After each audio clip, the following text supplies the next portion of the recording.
da palavra de Deus, né? E se você trouxe sua Bíblia, eu queria te incentivar a abrir na carta do apóstolo Paulo aos Filipenses.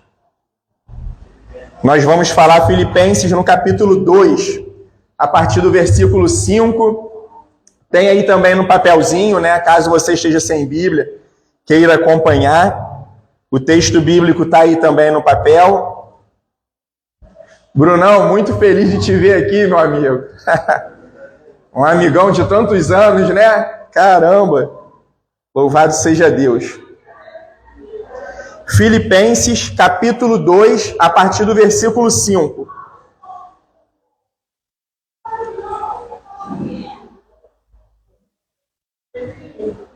E eu queria pedir, né, que nesse momento nós ficássemos bem concentrados na palavra do Senhor, bem concentrados em tudo aquilo que o Senhor tem a nos dizer.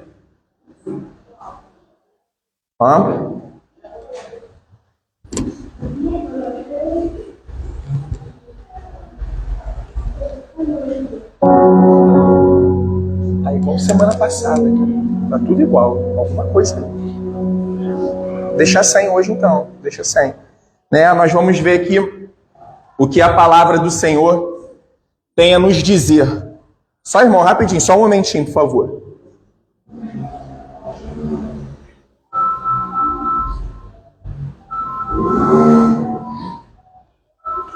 Só uns ajustes técnicos aqui. Depois tenta aí para ver, lá. Obrigado, meu irmão. Vocês estão conseguindo me ouvir bem? Tá ok o som? Hoje o tema da mensagem, né, é imitando a Deus no mundo. E imitar a Deus no mundo, ao mesmo tempo que é um chamado de um grande privilégio, é um grande desafio. Desafio esse que nós precisamos encarar com muito zelo e temor, né? Porque nós não estamos representando e imitando qualquer pessoa. Nós somos chamados pelo Deus eterno, ao Deus todo-poderoso, ao Deus criador e sustentador de toda a criação, para que nós possamos imitá-lo.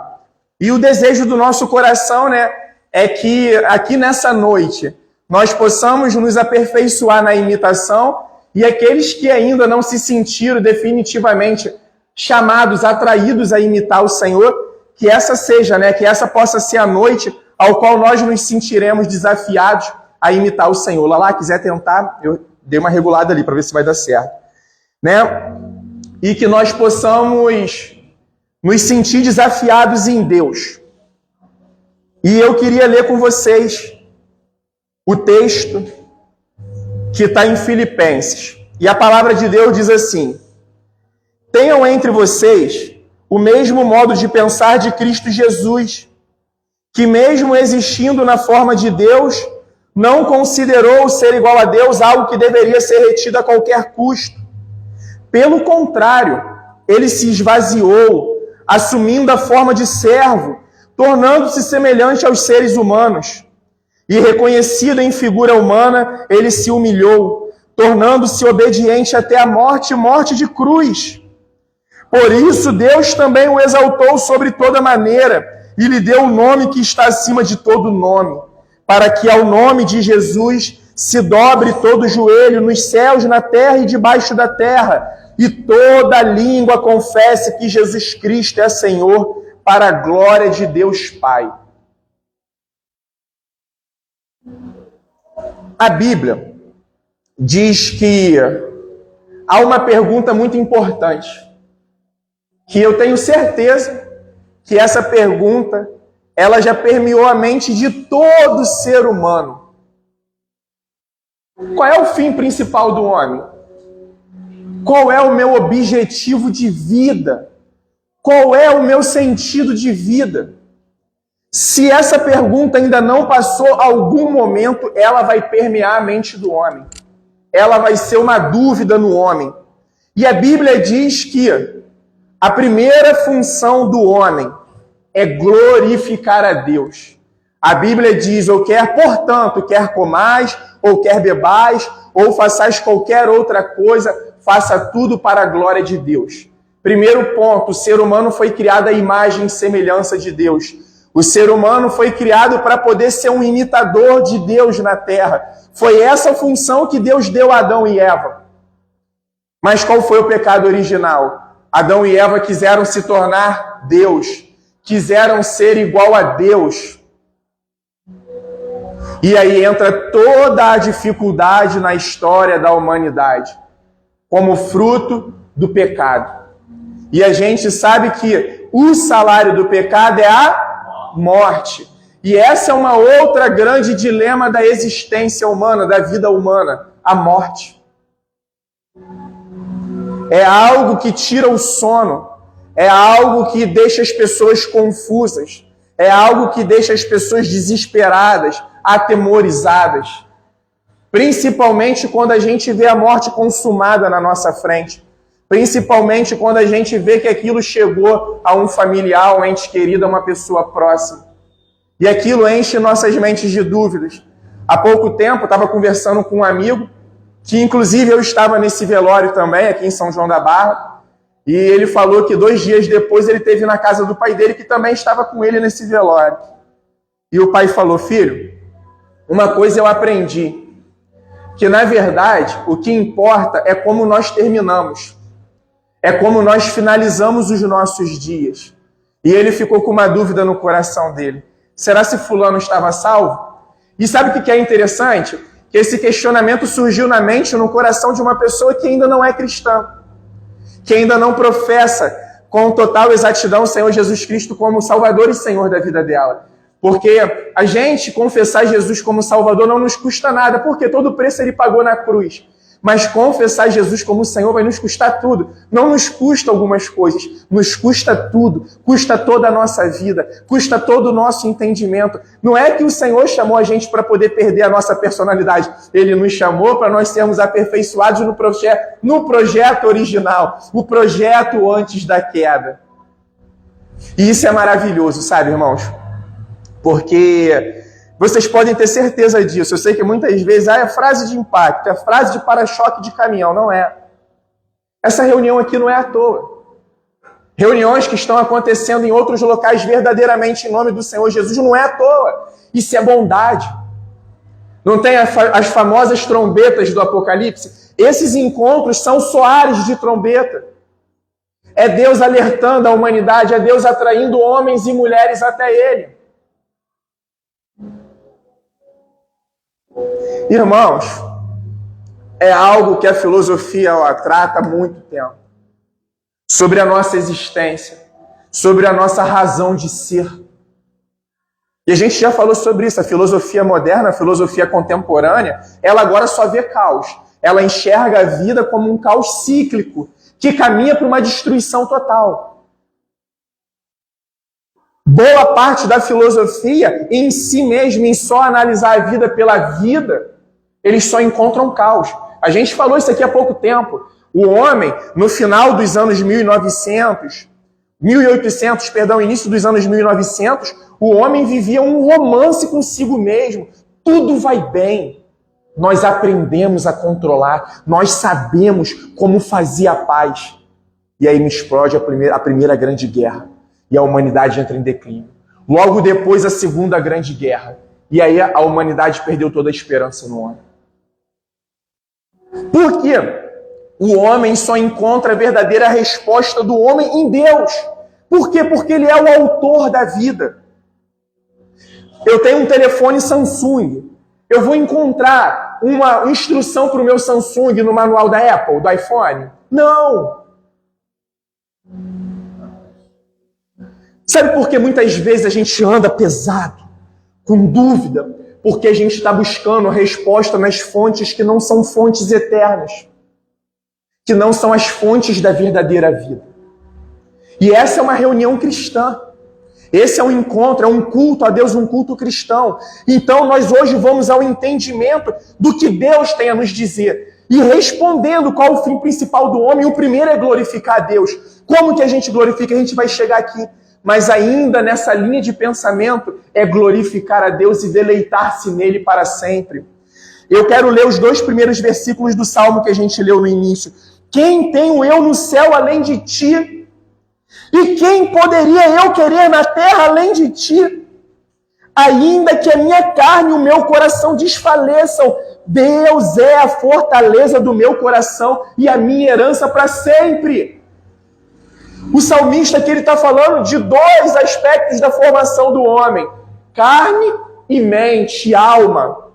O que ele está dizendo aqui, ainda que a minha carne, o meu coração, o coração no sentido daquele que abriga os sentimentos, ainda que a minha carne e os meus sentimentos, a minha alma desfaleça, eu encontro contentamento no Senhor. Eu encontro descanso, deleite no Senhor. E sabe qual é a promessa? Aqui a gente começa a se deleitar, mas ainda não experimentando o deleite completo. Aqui é sombra do que está por vir. Aqui é sombra da promessa. Se eu puder assim dizer, aqui é local de resistência. De resistir a quem? A nós mesmos, resistir ao diabo, resistir ao pecado. E vai chegar aquele grande dia que chegará a grande herança. Nós mergulhamos aqui em Salomão, né? Ficamos acho que 3 semanas em Eclesiastes. Salomão buscou resposta nas mulheres, nas riquezas, na sabedoria, no sexo, nas bebidas, em tudo que poderia buscar, aquele homem buscou. E aí Salomão termina dizendo que vaidade de vaidade, tudo é vaidade. Tudo isso é como que correr atrás do vento. É possível pegar o vento? Não é possível. A gente busca, cava e só aumenta o vazio, só aumenta o buraco. Por quê, irmãos?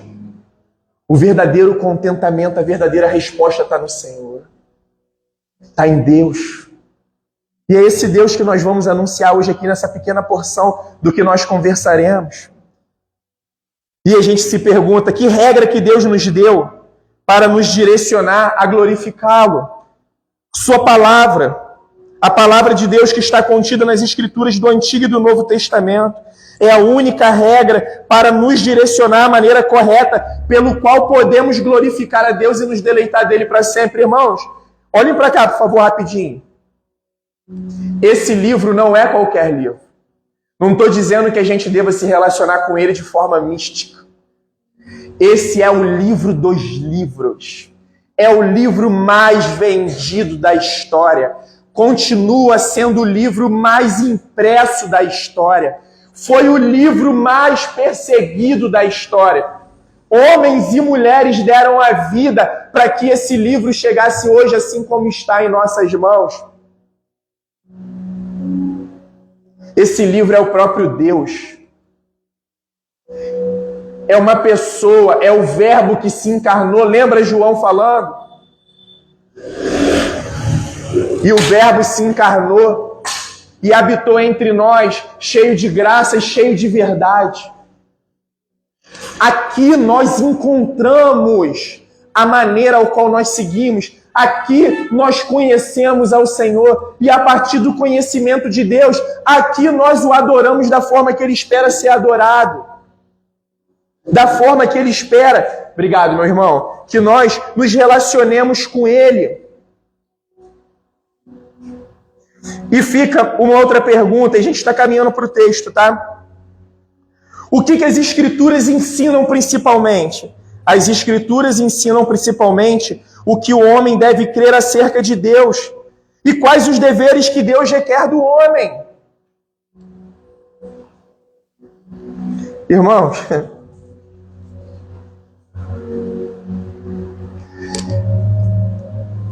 olha que maravilhoso. O nosso Deus é o Deus autossuficiente. Deus não depende da criação para Ele existir, porque Ele é criador. Ele é antes.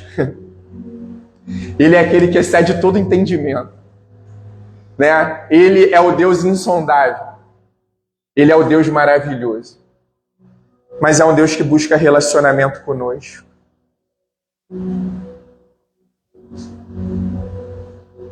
Ainda que seu pai se esqueça de ti, ainda que a mãe que te amamenta no peito se esqueça de ti, eu nunca me esquecerei de você. Esse é o nosso Deus. E é incompreensível. Teologicamente, a gente nunca vai conseguir explicar. Biblicamente falando, a gente nunca vai conseguir explicar.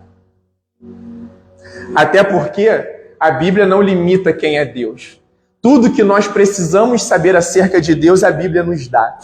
E tudo que Deus requer da gente enquanto homens e mulheres, a Bíblia também nos dá. Eu gosto muito de uma análise que tem sobre o Evangelho de João, que o primeiro ato de Jesus começa numa festa, num casamento. Irmãos, o nosso Deus nos tirou para dançar com Ele. O nosso Deus nos tirou para nós nos alegrarmos nele. É um casamento. Nós estamos nos preparando para o noivo. Hoje é só um ensaio. Nós cantamos, é só um ensaio. Nós oramos, é só um ensaio. Por quê? Porque a gente vai conversar face a face. A palavra é só um ensaio. Por quê? Nós o conheceremos da maneira que hoje nós somos conhecidos. Nós estamos aqui ensaiando para a eternidade. Nós estamos ensaiando para o grande casamento, as bodas do Cordeiro. A gente só está ensaiando. Mas, dentro desse ensaio, a gente não pode esquecer que o nosso Deus é santo. E a Bíblia diz que Ele é santo, santo, santo é o Senhor dos exércitos. Não é de qualquer maneira que nós nos apresentamos ao Senhor. Não é de qualquer maneira que nós nos relacionamos com o Senhor. É por isso que aqui a gente dá tanta ênfase à palavra de Deus. Por quê? É a maneira que nós temos para poder conhecê-lo. É a maneira que nós temos de verdadeiramente nos relacionarmos com Ele. E o maior modelo para a igreja, o maior modelo para o cristão é Jesus. Irmãos, quem não ama Cristo não quer saber disso que nós estamos conversando aqui agora. Não se interessa por isso.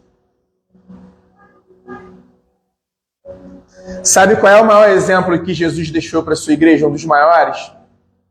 Sua humildade.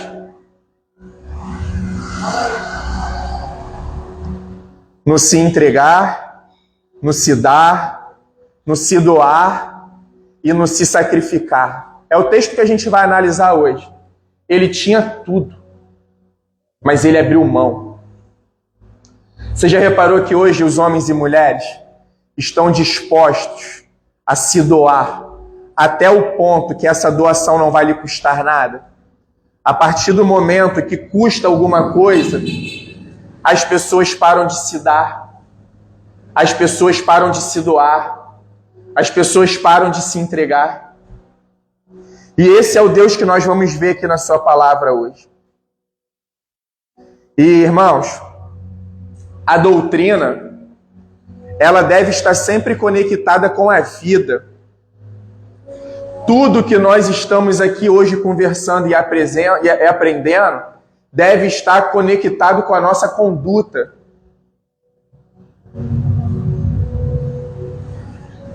Uma fé que não é demonstrada na nossa vida prática é uma fé vazia. Essa é a responsabilidade da imitação.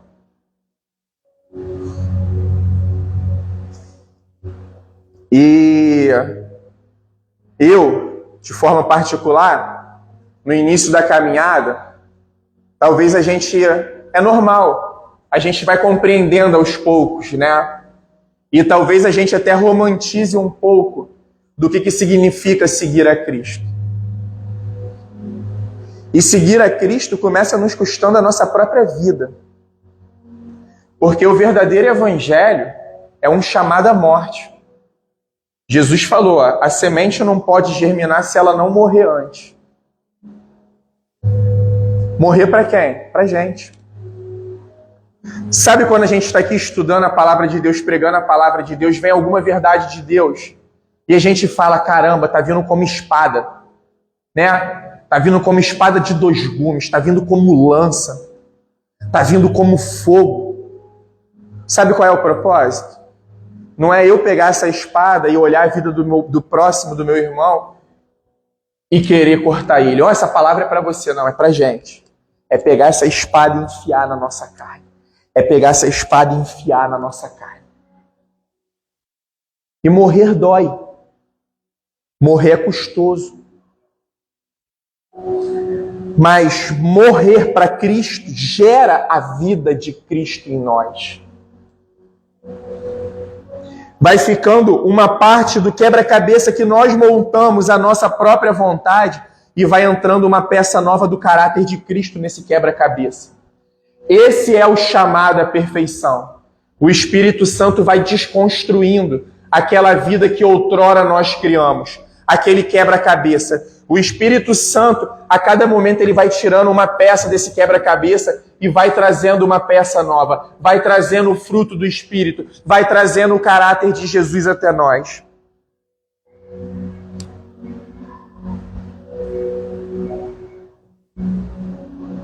Irmãos, Jesus é o caminho, amém? Ele é o caminho dos perdidos. Jesus é a verdade, amém, irmãos? Ele é a verdade dos confusos. Jesus é a vida, amém, irmãos?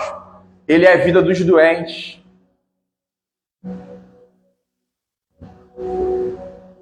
Mas só que seguir Jesus é nos termos de Jesus. O discípulo de Jesus segue a Jesus nos termos do seu mestre.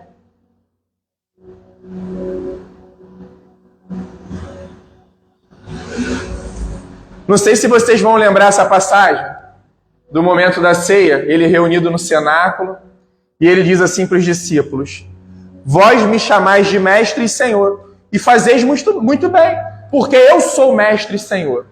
Agora eu, sendo mestre e senhor, lavei os vossos pés, que agora vocês lavem os pés um dos outros. Jesus nos chama a imitá-lo, a segui-lo. Aquele que quiser vir após mim, negue-se a si mesmo, tome sua cruz e siga-me. Mas sabe qual é o maravilhoso disso tudo? Que Jesus nos chama e não nos deixa sozinhos, ele nos enxerta na igreja.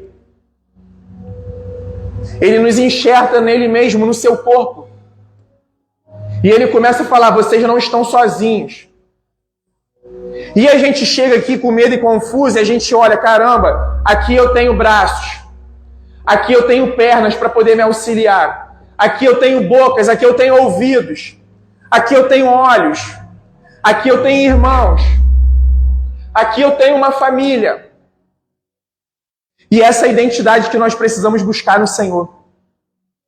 De família, de irmãos que se amam, de irmãos que se servem uns aos outros, de irmãos que colocam a necessidade do outro à frente da sua própria necessidade. Mas só que o mundo hoje está ensinando tudo ao inverso para a gente do que é o Evangelho. E esses ensinamentos mundanos, seculares, infelizmente, invadiu a igreja. Por que nós nos reunimos frequentemente, semanalmente? Porque essa é a maneira que o Senhor tem de santificar a sua igreja, de alertar a sua igreja, de chamar a sua igreja à responsabilidade. E às vezes nos parece, mas caramba, não tem nenhuma novidade. Não, não tem mesmo. O Evangelho não tem nenhuma novidade. O Evangelho é o poder de Deus para a salvação de todo aquele que nele crê. O Evangelho é isso daqui, irmãos. É o poder de Deus que nos salva. E a partir dessa salvação vem uma nova compreensão, vem uma nova identidade, vem um novo caminho, vem uma nova fé, vem uma nova vida, vem uma nova esperança. Voltando ao texto. Tenham entre vocês o mesmo modo de pensar de Cristo Jesus. Olha o tamanho dessa responsabilidade.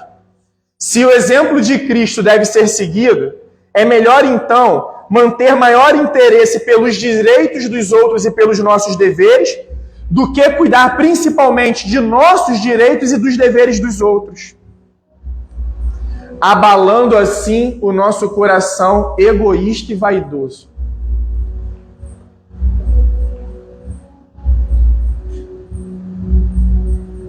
O imitar Cristo, irmãos, é se doar, é se entregar.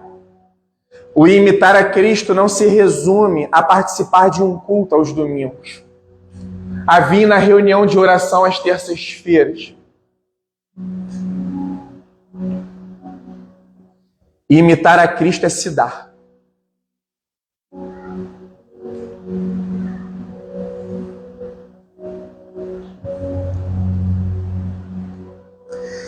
Que mesmo existindo na forma de Deus, não considerou o ser igual a Deus algo que deveria ser retido a qualquer custo. Sabe quem é o Jesus que a gente prega aqui, irmãos? O Jesus que abriu mão de seus direitos. Olha o que o apóstolo diz.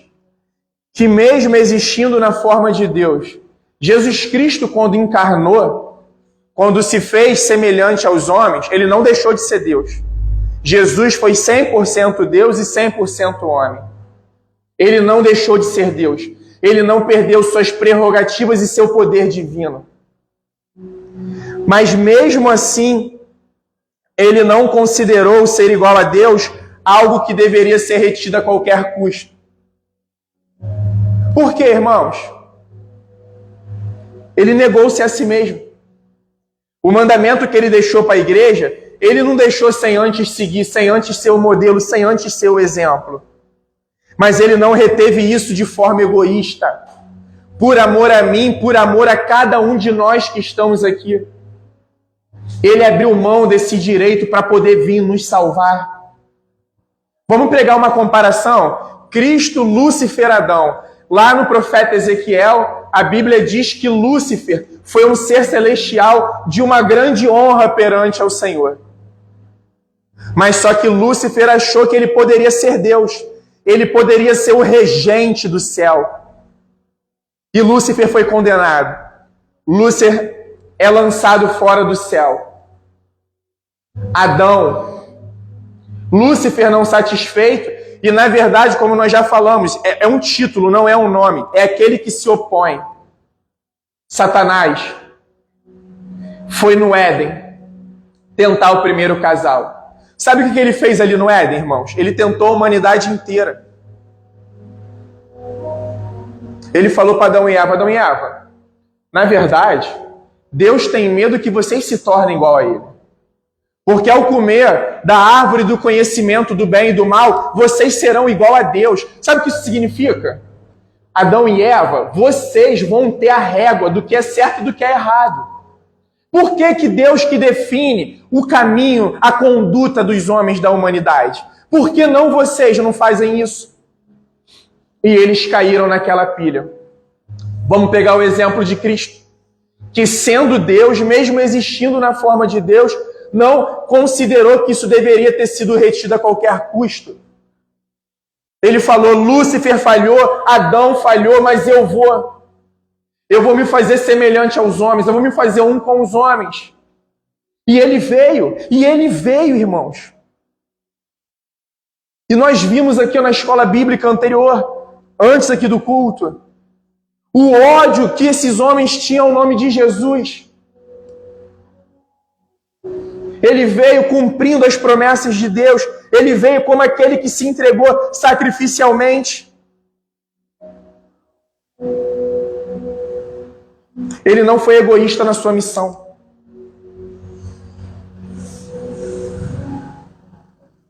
E esse é o grande problema da humanidade hoje.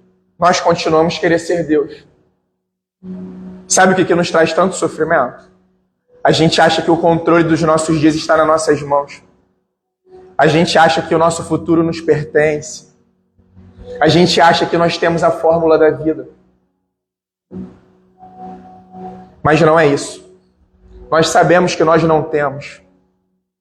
Nossos dias estão no Senhor. Por isso que o salmista orou: Senhor, me ensina a contar os meus dias. É esse o convite que Deus está trazendo, irmãos. E tudo que o Espírito Santo está ensinando a gente aqui nessa noite, tudo que o Espírito está tratando nos nossos corações, já é um apelo de Deus. Hoje a gente está muito acostumado a ficar esperando um apelo de final de culto. O Senhor está conversando conosco aqui. Eu creio assim, tá, irmãos? Tudo que está sendo exposto aqui para a gente já é um chamado. Mais uma vez o Senhor gracioso está falando: vem.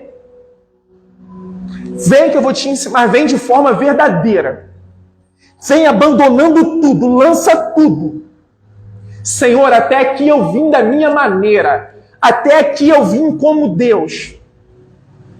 Até aqui eu achava que eu amava e que eu seguia o Senhor. Mas agora eu estou me despojando diante do Senhor. Eu quero experimentar desse poder.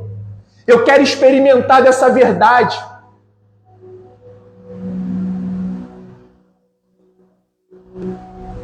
Versículo 7. Pelo contrário, ele se esvaziou, assumindo, olha o que a Bíblia diz, a forma de servo, tornando-se semelhante aos seres humanos e reconhecido em figura humana. Como servo de Deus, ele trilhou o caminho do sofrimento. Ele escolheu sofrer. Irmãos, essa vida está quebrada. Essa vida sem Deus está quebrada. Caminhar com Jesus aqui nessa peregrinação não é ausência de sofrimento, mas é certeza de que o choro pode durar uma noite, mas que a alegria vai vir pela manhã. A alegria já está nos postos, a nossa alegria é Cristo. Irmãos, as doenças que vêm nos acometer, o nosso corpo, a nossa mente, não é ela que nos define. De repente eu vou levar um câncer até o final da minha vida. De repente eu vou levar uma depressão até o final da minha vida. Mas não é isso que tem a última palavra na minha vida. É o Senhor, é a palavra de Deus. Esse é o grande chamado. Os problemas vêm, irmão, para o cristão e para o não cristão. A vida está quebrada, o pecado manchou.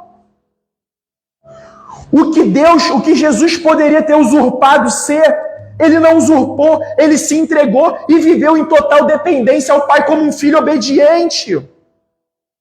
Ele renunciou à sua posição favorável. Favorável ao quê, pastor? A lei divina, porque ele é aquele que veio para poder cumprir a lei. Ele renunciou às suas riquezas, porque ele é Senhor sobre todas as coisas, ele é Criador.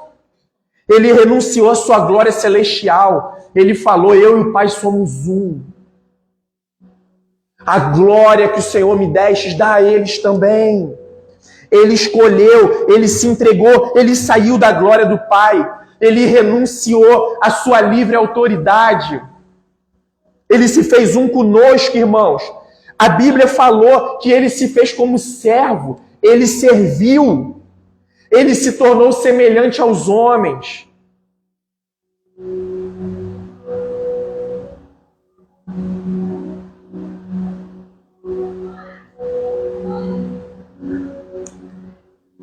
Ele escolheu pagar o preço, irmãos, por amor a nós. Por amor à missão que o Pai confiou a ele.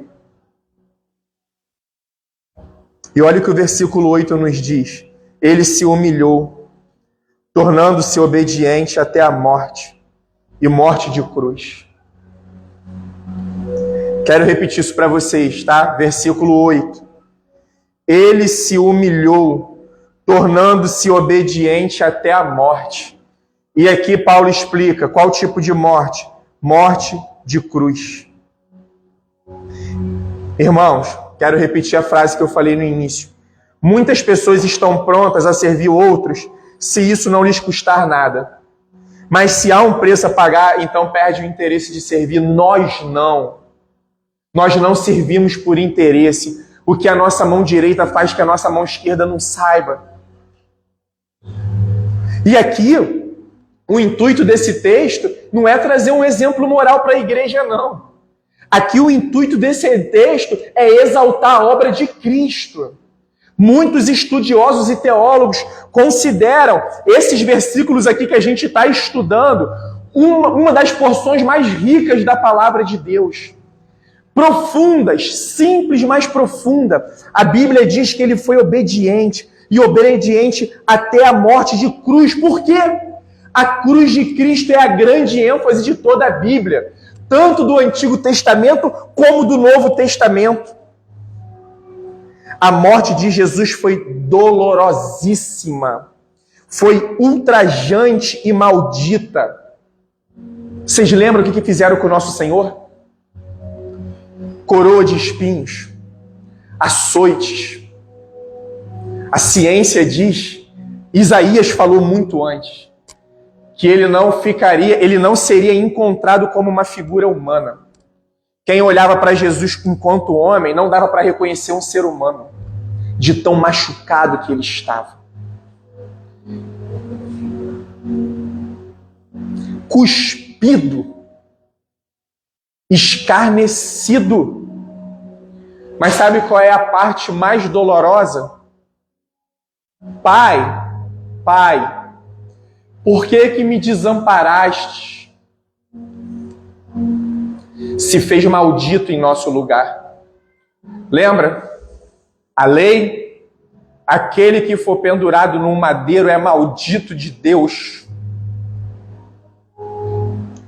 Isso mexe comigo, não porque eu sinto pena de Jesus no Calvário. De verdade. Sabe por que isso mexe comigo de verdade toda vez que eu vou nesse texto? Porque eu e vocês, nós estávamos lá. Mas só que nós não estávamos como plateia no Gólgota. Nós éramos aquele que crucificávamos o nosso Senhor.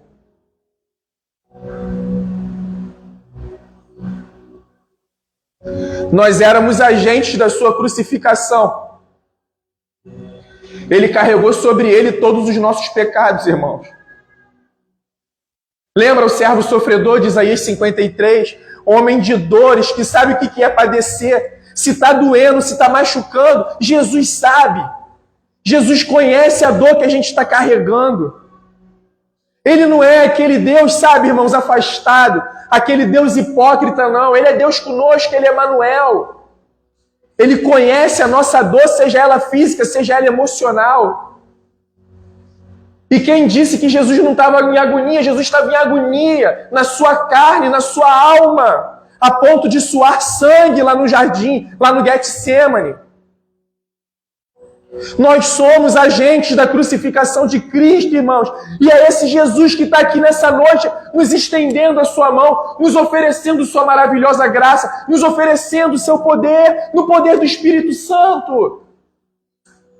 Ele talvez era o único que tinha todo o direito de não nos perdoar, mas ele não usurpou isso, ele não reteve isso de forma egoísta.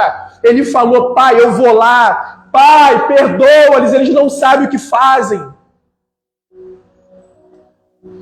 É esse Jesus que está aqui nessa noite simples.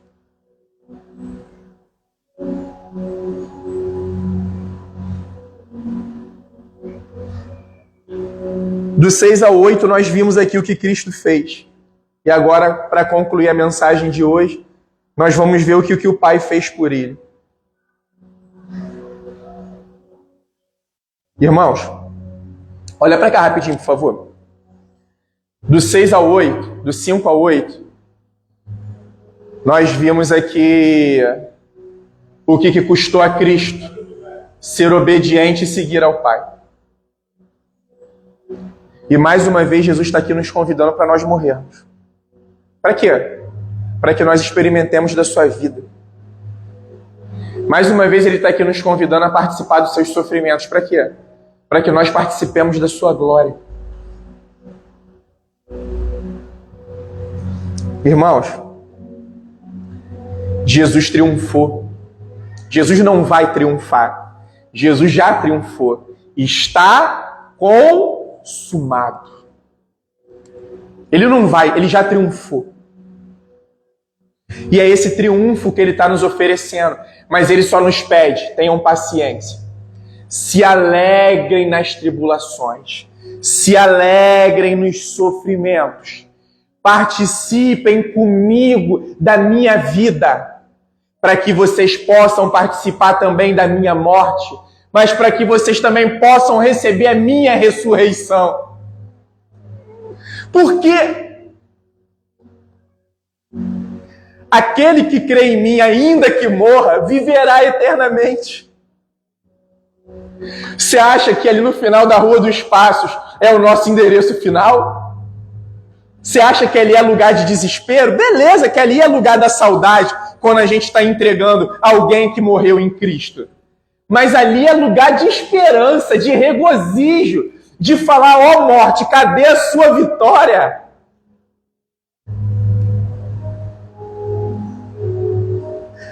Ali é o local aonde aqueles que morrem em Cristo ouvem, venha bendito de meu Pai. Entra no reino que meu Pai tem preparado para ti.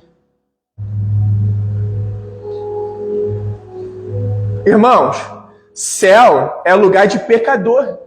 Não é lugar de santinho, não. Pecador arrependido. Pecador que reconhece os seus pecados e as suas misérias diante do Senhor e fala, Senhor, me perdoa, agora me ajuda, me santifica. 9. Por isso, Deus também o exaltou sobre toda maneira e lhe deu o nome que está acima de todo nome. A exaltação de Cristo é obra de Deus e é uma exaltação incomparável. Não há outro nome acima do nome de Cristo. Cadê os faraós, irmãos? Ficaram na história. Cadê os grandes ditadores? Ficaram para a história. Cadê os grandes reis, os grandes impérios? Ficaram para a história. Cadê toda a glória da Babilônia de Nabucodonosor? Acabou. Cadê toda a glória de Roma? Acabou. Cadê toda a glória do Egito? Acabou. Cadê a glória das nações? Se acabando. O mundo está se acabando. O mundo está agonizando. É um doente terminal. Já está naquele estado de convulsão.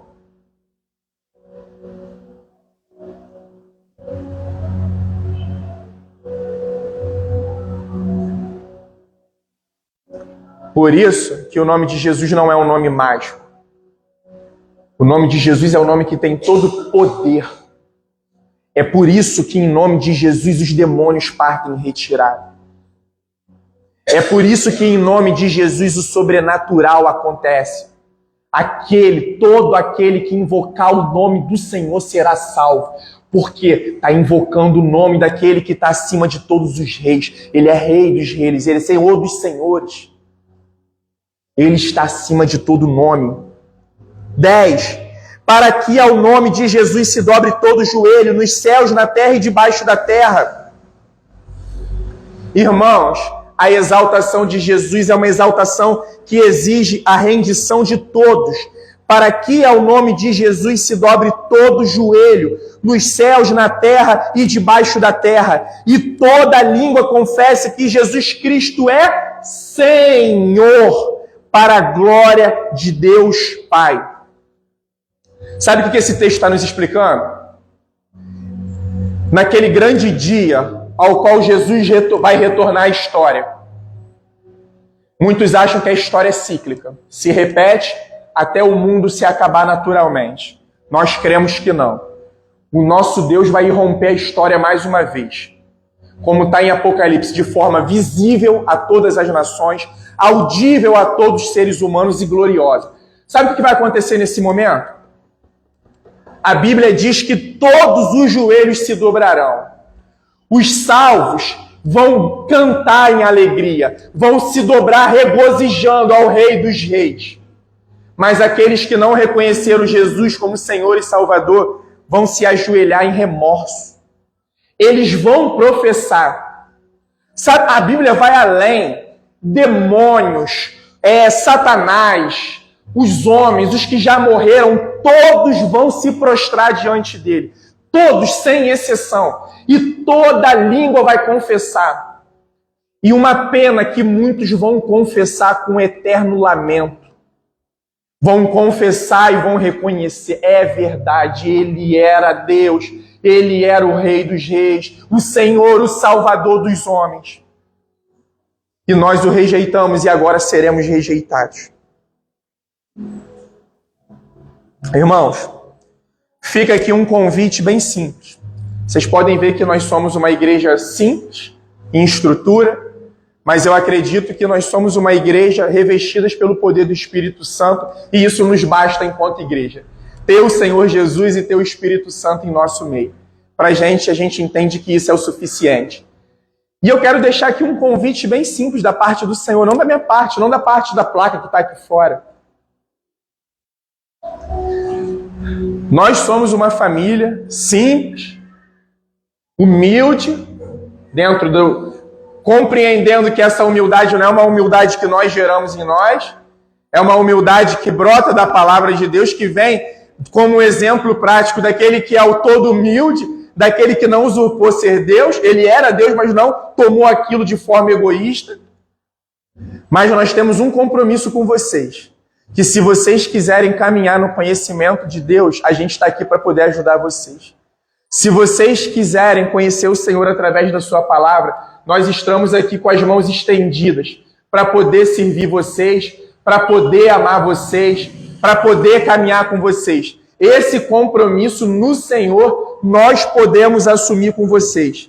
E se você, entende que você tem algo, a colocar diante do Senhor, apresentar diante do Senhor, se você compreende, que você está aquém da imitação de Deus, que você está aquém daquilo que Ele nos chamou para viver, é o momento também de você falar com Ele, você e o Senhor.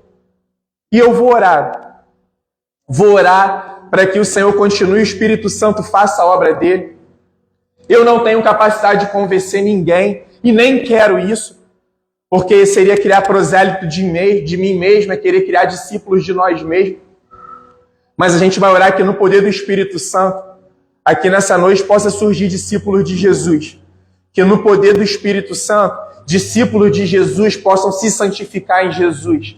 Que no poder do Espírito Santo, discípulos de Jesus possam vir querer se tornar cada vez mais semelhantes ao seu Mestre. E eu queria te pedir nesse momento que você se colocasse de pé para que nós possamos orar ao Senhor.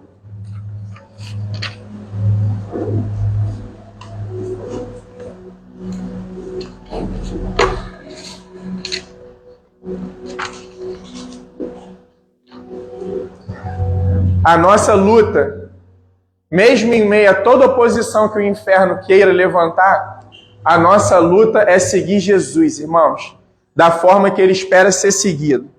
É seguir Jesus da forma que Ele espera ser seguido através da sua palavra.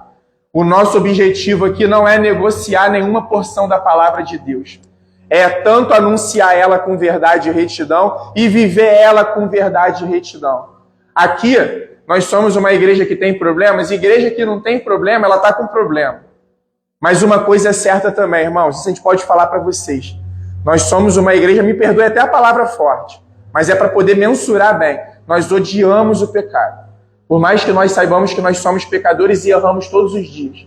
Mas aqui nós lutamos contra essas inclinações, contra esses hábitos, com toda a nossa força, com todo o nosso ser. Por quê? O pecado nos afasta do Senhor. O pecado gera morte e nos afasta do Senhor. Sabe? Que é isso. Que você possa se sentir cada vez mais à vontade aqui em nosso meio. Já tem irmãos que vieram visitando, estão ficando. Tem irmãos que estão vindo visitar. Minha irmã Ana também. Fique muito à vontade. Fique muito à vontade aqui no nosso meio, sabe? E que o Senhor continue falando no coração de vocês. Que o Senhor continue se revelando a vocês e que vocês possam se revelar, amar cada vez mais a revelação do Senhor. E mais uma vez eu repito, Brunão, como meu coração está feliz em te ver aqui, meu amigo. É uma amizade aí que perdura, acho que desde 2003, quando eu cheguei aqui, Conheci Brunão antes de conhecê-la lá. E louvado seja Deus pela sua vida, pela vida da sua esposa, E fico muito feliz, amigão, Amém, Compartilhamos muitos banquetes aí dessa vida juntos. E eu creio que em nome de Jesus a gente vai estar junto no banquete eterno, irmão. No banquete eterno, por pura graça, por mérito nenhum, por pura graça. Senhor Deus e Pai, nós te exaltamos, nós te louvamos, nós bendizemos o teu santo nome.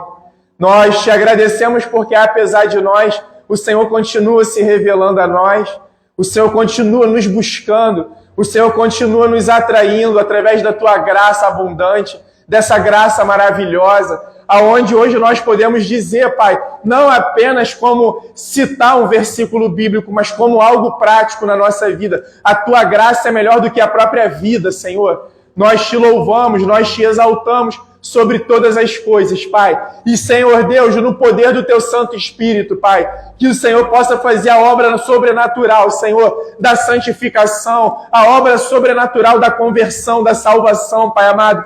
Que o Senhor possa abrir mente, entendimento, que aqui hoje seja local ao qual nós falemos ao Senhor, Senhor, até aqui eu vim com o meu entendimento, agora eu compreendo, Senhor. Eu lanço no Senhor os meus pecados, Pai. Obrigado porque o Senhor lançou no teu Filho os meus pecados, e eu reconheço que o Senhor lançou nele, Pai, e eu reconheço Jesus como meu Salvador, mas eu vou além, eu reconheço Jesus como Senhor da minha vida, e aqui nessa noite eu entrego todo o meu ser a Ele, todo o meu entendimento, toda a minha força, Pai amado, enfim, tudo que eu sou, eu entrego ao Senhor nesse momento. Jesus, me transforma, Jesus, faça de mim um novo homem, me despoje do velho homem e faça de mim um novo homem, me torne um imitador do Senhor, me faça alguém que te glorifique e alguém que se deleita em Ti para sempre, Pai.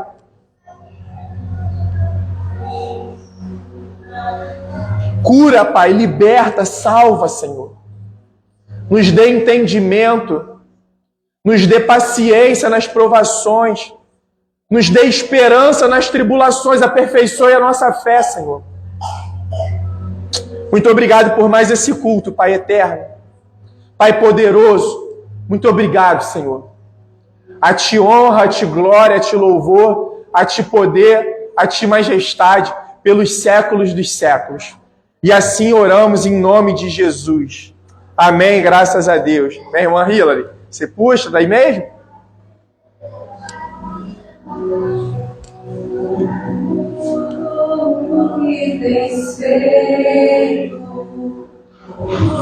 Fazer tuas promessas e tudo que és.